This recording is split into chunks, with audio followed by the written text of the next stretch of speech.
জোড়া আক্রমণে দিশেহারা মুখ্যমন্ত্রী, পালাবার এখন রাস্তা খুঁজে পাচ্ছেন না, একেবারে নাজেহাল অবস্থা। একদিকে নির্বাচন কমিশন তার সাজানো বাগান তছনছ করে দিচ্ছে, আর অন্যদিকে সুপ্রিম কোর্টে ইডির মামলা। সেই মামলা থেকে তো এখন পালাবার রাস্তা খুঁজছেন মুখ্যমন্ত্রী। তারা চাইছেন যে ভোটের মধ্যে যেন এই মামলার কাজ না এগোয়, তারা এই মামলা এখন পিছিয়ে দিতে চাইছে।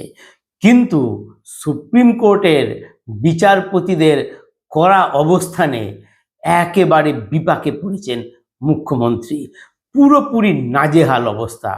নমস্কার, আমি প্রদীপ দাস, আর আপনারা দেখছেন দেশপ্রেমিকদের চ্যানেল আমাদের ভারত। যারা এখনো সাবস্ক্রাইব করেননি তাদের কাছে অনুরোধ, তারা চ্যানেলটি সাবস্ক্রাইব করবেন, আপনারা মতামত জানাবেন এবং শেয়ার করবেন। দুটো আক্রমণ এখন মুখ্যমন্ত্রীর দিকে। এক হচ্ছে নির্বাচন কমিশন, দুই হচ্ছে আইপ্যাক মামলা সুপ্রিম কোর্টে। আজ আইপ্যাক মামলার শুনানি ছিল, আর সেই শুনানির শুরুতেই মুখ্যমন্ত্রীর আইনজীবী তারা এই মামলার শুনানির দিন পিছিয়ে দেওয়ার আবেদন জানান।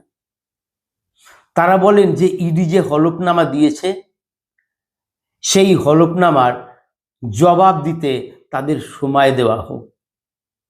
কিন্তু ইডি যে হলফনামা জমা দিয়েছে, ইডি জানিয়েছে তারা তো 2 সপ্তাহ আগে দিয়েছে, তাহলে 2 সপ্তাহে কেন তারা জবাব দিতে পারলো না? এবং এটা গুরুত্বপূর্ণ মামলা, এই মামলার শুনানি হওয়া উচিত। সুপ্রিম কোর্টের 2 সদস্যের বেঞ্চের যে বিচারপতিরা তারাও বলেন যে আপনারা তো সময় পেয়েছেন, 4 সপ্তাহ সময় চলে গেছে, তো এই মামলার জন্যে আর অপেক্ষা করা যাবে না। তখন তারা বলেন, রাজ্য সরকারের আইনজীবীরা বলেন যে এর ইডির এই মামলা করার অধিকার নেই। তার মানে মামলা করার অধিকার নেই, এটাই তার এখন বলতে চাইছে। মুখ্যমন্ত্রী ফাইল ওখান থেকে ডাকাতি করে নিয়ে গেছেন, দলবল নিয়ে গেছেন, কিন্তু ইডি কিছু করতে পারবে না, তাদের মামলা করারই অধিকার নেই। কি অসাধারণ যুক্তি!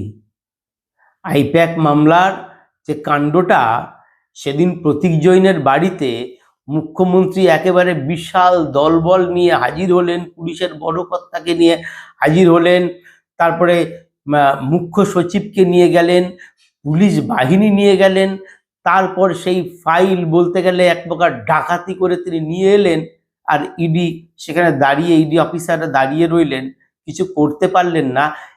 এইটা নাকি ইডি অফিসারদের এই মামলা করার অধিকার নেই।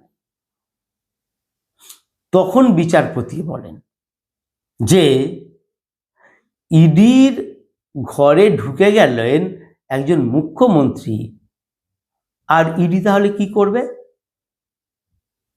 যদি এই ঘটনা অন্য রাজ্যে ঘটে তখন কি হবে? অতএব আজকেই মামলার শুনানি শুরু হবে। তখন আরেকটা ফ্যাঁকড়া দেওয়ার চেষ্টা করেন এই মুখ্যমন্ত্রীর আইনজীবীরা। বলছেন, সংবিধানের ধারা দেখিয়ে তারা বলছেন যে এই মামলা এই 2 সদস্যের বেঞ্চে হওয়ার কথা নয়, এটা হবে হচ্ছে 5 সদস্যের বেঞ্চে। তখন বিচারপতিরা বলেন যে আপনারাই কি ঠিক করে দেবেন কোথায় হবে, কিভাবে হবে? এবং শেষ পর্যন্ত এর শুনানি শুরু হয়ে যায়।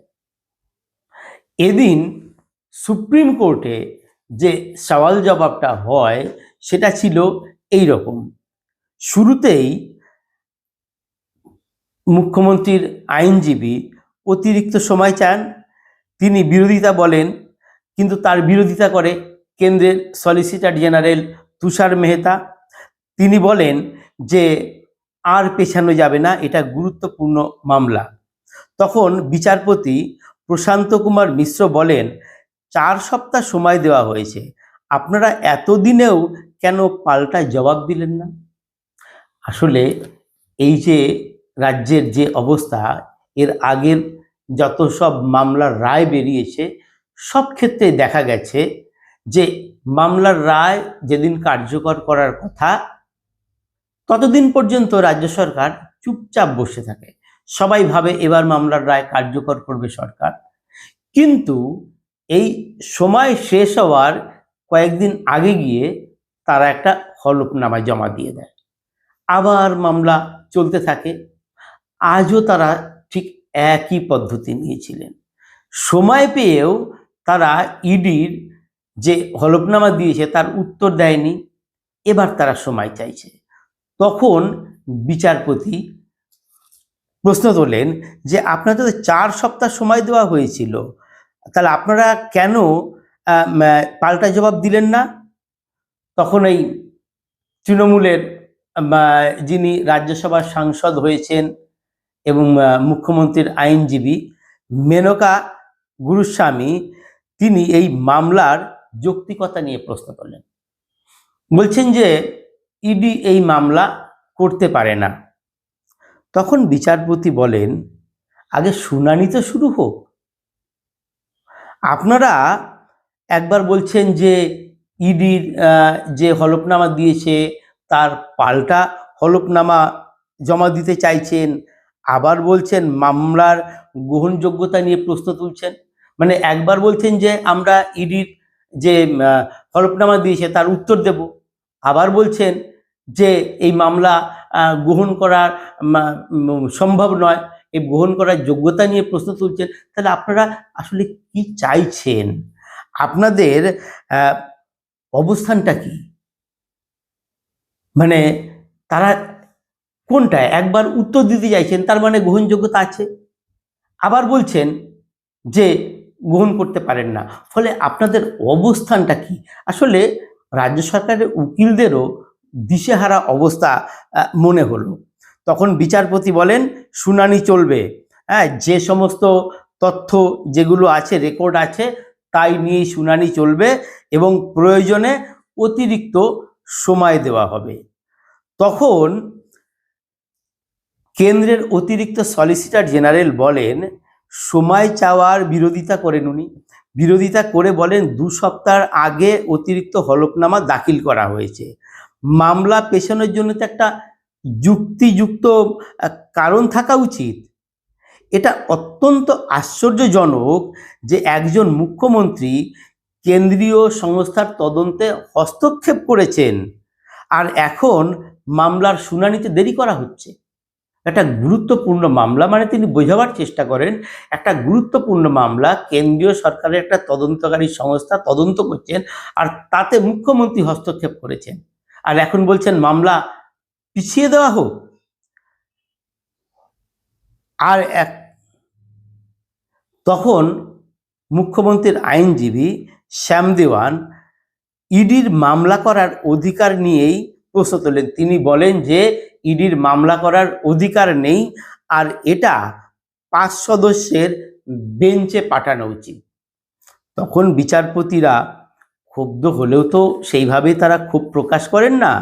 তখন বলেন যে মামলার অধিকার নিয়ে প্রশ্ন করা হয়েছে, হ্যাঁ, এই নিয়ে সওয়াল করা হচ্ছে।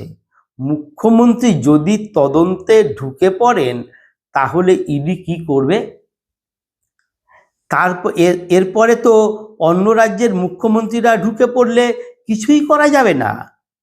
এটা মোটেও সুখকর পরিস্থিতি নয়, একেবারেই অনভিপ্রেত। বিচারপতিদের এই কথাতে পরিষ্কার হয়ে যায় যে তাদের করা অবস্থান কতটা। বলছেন এটা একদমই সুখকর নয় এবং এটা অনভিপ্রেত। বিচারপতি প্রশান্ত কুমার মিশ্র বলেন মুখ্যমন্ত্রী কেন্দ্রীয় সরকারের নিয়ন্ত্রণাধীন কোনো দপ্তরে ঢুকে পড়েছেন। তো রাজ্যের আইনজীবীরা বলেছিলেন 226 নম্বর ধারা আর 32 নম্বর ধারা দেখিয়ে বলেছিলেন ইডি মামলা করতে পারে না। তো বিচারপতি সেই প্রসঙ্গ তুলে ধরে বলেন যদি 226 নম্বর অনুচ্ছেদের অধীনে পিটিশন গ্রহণযোগ্য না হয় বা 32 নম্বরেও না হয়, তবে বিষয়টির বিচার করবে কে? ভবিষ্যতে যদি অন্য কোনো মুখ্যমন্ত্রীও এইভাবে অন্য কোনো দপ্তরে প্রবেশ করেন, তখন তার বিচার কি হবে? মানে প্রশ্নটা বিচারপতিরা বেশ ভালো করেই চেপে ধরেন যে আপনারা বলছেন যে ইডির মামলা করার অধিকার নেই, তাহলে এই ঘটনা আগামী দিনেও যখন ঘটবে, ইডি কোনো তদন্ত করছে বা অন্য কোনো কেন্দ্রীয় সংস্থা তদন্ত করছে, তখন যদি কোনো রাজ্যের মুখ্যমন্ত্রী ঢুকে পড়ে, তাহলে বিচারটা করবে কে? বিচার না হয়ে কি পড়ে থাকবে? তো এই নিয়ে আজকে চূড়ান্ত সওয়াল জবাব হয়, এবং সওয়াল জবাব আজ শেষ হয়নি। আগামী মঙ্গলবার আবার পরবর্তী শুনানি হবে। তো এদিন রাজ্য সরকারের পক্ষ থেকে, মানে মুখ্যমন্ত্রীর পক্ষ থেকে আইনজীবীদের অবস্থা দেখে এটা পরিষ্কার বোঝা যাচ্ছিল যে মুখ্যমন্ত্রী এখন পালাবার রাস্তা খুঁজছেন। ভোটের মুখে এই মামলার শুনানি তিনি পিছিয়ে দিতে চাইছেন, কিন্তু আবার মঙ্গলবার মামলার শুনানি হবে। আবার অন্যদিকে নির্বাচন কমিশন একের পর এক কড়া অবস্থান নিচ্ছে। মুখ্যমন্ত্রী যে সুন্দর করে ভোটের দিকে তাকিয়ে তার বাগান সাজিয়েছিলেন, বিভিন্ন পদে তার পছন্দের সমস্ত পুলিশ অফিসারদের বসিয়ে রেখেছিলেন, তারপর জেলা শাসকদের বসিয়েছিলেন, সমস্ত তছনছ করে দিচ্ছে কমিশন। যে গুটি তিনি সাজিয়েছিলেন, গুটি একেবারে ওলট পালট করে দিচ্ছে। প্রথম দিনই, মানে 15 তারিখ যখন এই ভোটের নির্ঘণ্ট ঘোষণা হলো, 16 তারিখ, মানে 15 তারিখে একেবারে ভোর রাতে, গভীর রাতে, অনেকে বলছেন গভীর রাতে নয়, ভোর রাতে নোটিশ এলো যে চিফ সেক্রেটারি, স্বরাষ্ট্র সচিব, এদের পদ থেকে সরিয়ে দেওয়া হলো। সেই আঘাত যেতে না যেতেই, বেলা বাড়তেই রাজ্য পুলিশের সর্বোচ্চ কর্তা, পুলিশের মহানির্দেশক ডিজিকে সরিয়ে দেওয়া হলো, কলকাতার পুলিশ কমিশনারকে সরিয়ে দেওয়া হলো। তাই নিয়ে প্রচণ্ড ক্ষিপ্ত হলেন মুখ্যমন্ত্রী। কিন্তু নির্বাচন কমিশনের বিরাম নেই, একের পর এক তারা এই সিদ্ধান্ত নিচ্ছে, পুলিশের রদবদল করছে। মঙ্গলবার দিন প্রথমে 4টে পুলিশ কমিশনারেট তার পুলিশ কমিশনারদের বদলি করে দিলেন। আসানসোল, দুর্গাপুর, চন্দননগর, হাওড়া, ব্যারাকপুর সমস্ত জায়গার পুলিশ কমিশনারেটের কমিশনারদের বদলি করে দিলেন। এরপর 12 জন পুলিশ সুপারকে বদলি করে দেওয়া হলো। এই সবই সাজিয়ে রেখেছিলেন, কারণ এরাই এই ভোটের সময় পুলিশি ব্যবস্থাটা দেখত। এরাই ওই কেন্দ্রীয় বাহিনীকে যে পরিচালনা ভাবছিলেন যে করবে, এদের মাধ্যমেই করা হতো। সেই পুলিশ অফিসারদের সরিয়ে দেওয়া হলো, সেই এসপিদের সরিয়ে দেওয়া হলো। এখানেই থেমে থাকলেন না। আজ বুধবার জেলা শাসকদেরও সরিয়ে দেওয়া হলো। অনেক জেলা শাসকই নির্বাচন কমিশনারের স্ক্যানারে ছিলেন, এসআইআর এর সময় অনেককে ধমকেছেন। আজ সেই রকম একেবারে 11 জন জেলা শাসককে বদলি করে দিলেন। তার আগেও একটা পুলিশের রদবদল করেছেন, 5 জন ডিআইজিকে সরিয়ে দেওয়া হয়েছে। সেই জায়গায় নতুনদের দায়িত্ব দেওয়া হয়, এবং বৃহস্পতিবার এই নতুন যাদের দায়িত্ব দেওয়া হয়েছে, বৃহস্পতিবার বেলা 11টার মধ্যে তাদের দায়িত্ব গ্রহণ করতে বলা হয়েছে, কাজ শুরু করে দিতে বলা হয়েছে। আর তারপরেই একেবারে 11 জন জেলা শাসককে সরিয়ে দেওয়া হলো। এই জেলা শাসকরা কিন্তু নির্বাচনী কাজে যুক্ত ছিলেন, তাদের অধীনেই কিন্তু এই এসআইআর এর কাজ হয়েছে। এই জেলা শাসকদের আন্ডারেই ছিলেন ইআরও এবং এইআরও, তার নিচে বিএলওরা। তো সেই 11 জন জেলা শাসককে সরিয়ে দেওয়া হলো। এই যে জেলা শাসকদের সরিয়ে দেওয়া হলো, তার মধ্যে রয়েছে কোচবিহার, দার্জিলিং, উত্তর দিনাজপুর, মালদা, মুর্শিদাবাদ, নদিয়া, পূর্ব বর্ধমান, উত্তর 24 পরগনা, দক্ষিণ 24 পরগনা। এই সমস্ত জেলার জেলা শাসকদের সরিয়ে দেওয়া হয়েছে এবং ভোটের কোনো কাজে তারা আর কাজ করতে পারবেন না, এরকম নির্দেশ দেওয়া হয়েছে। এছাড়া কলকাতার 2 জন ডিইওকে, মানে নির্বাচনী আধিকারিক, যারা কলকাতাতে জেলা শাসক নেই, আলাদাভাবে 2 জন ডিইও কাজ করছিলেন, তাদেরও সরিয়ে দেওয়া হয়েছে। ফলে মুখ্যমন্ত্রী যাদের ওপর নির্ভর করে এবারেও নির্বাচনী বৈতরণী পার হতে চেয়েছিলেন, তাদের এক এক করে সরিয়ে দেওয়া হয়েছে। এরপর অপেক্ষা করছে বিভিন্ন থানার ওসি।